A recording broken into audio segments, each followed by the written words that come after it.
அஸ்ஸலாமு அலைக்கும். Hi friends, இன்றைக்கான மினி விலாக் பார்த்தலாமாங்க. இன்றைக்கி லஞ்ச் மெனு வந்து பசங்களே கொடுத்துட்டு போயிட்டாங்க. பூண்டு குழம்பு. அம்மா போன வாரம் செஞ்சீங்களா, அதே மாதிரி இந்த டைம் பார்த்தீங்கன்னா சூப்பராக செஞ்சு கொடுங்கன்னு வேறு சொல்லிட்டு போயிட்டாங்க. அவங்களே ஆசைப்பட்டு கேட்கும்போது செஞ்சு கொடுக்காம இருக்க முடியுமா?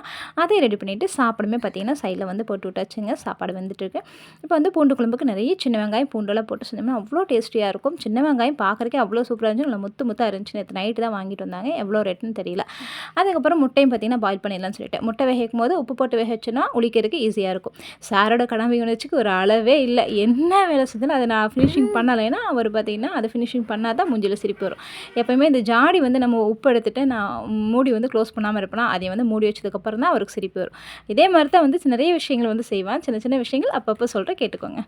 அதுக்கப்புறம் வந்துட்டு பூண்டு குழம்பு நல்லா சூப்பராக ரெடி ஆயிடுச்சுங்க. ஆனால் இந்த குழம்பு நமக்கு பத்தமா, நம்ம பிள்ளைங்களுக்கு நமக்கெல்லாம் பத்தாது. அதனால் மறுபடியும் கொஞ்சம் தேங்காய், சின்ன வெங்காயம், பெரிய வெங்காயம், தக்காளி எல்லாம் வதக்கி அதையே அரைச்சி ஊற்றியாச்சு.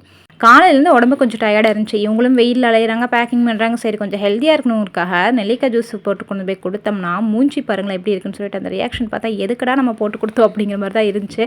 இவங்க போட்டு கொடுத்தா பேசாமல் குடிச்சா பரவாயில்ல, நீ போட்டு கொடுத்ததுக்கு ஏன்டா போட்டு கொடுத்தோன்னு வருத்தப்படுற அளவுக்கு கேள்வி கேட்பாங்க. எப்படி போட்டால், என்னெல்லாம் போட்டால், இது கொடுத்தா குடிச்சா என்னென்ன பெனிஃபிட்டு, இதெல்லாம் கேட்கும்போது பேசாமல் இருந்திருக்கலாமோ அப்படின்னு சொல்லி தான் தோணுச்சு.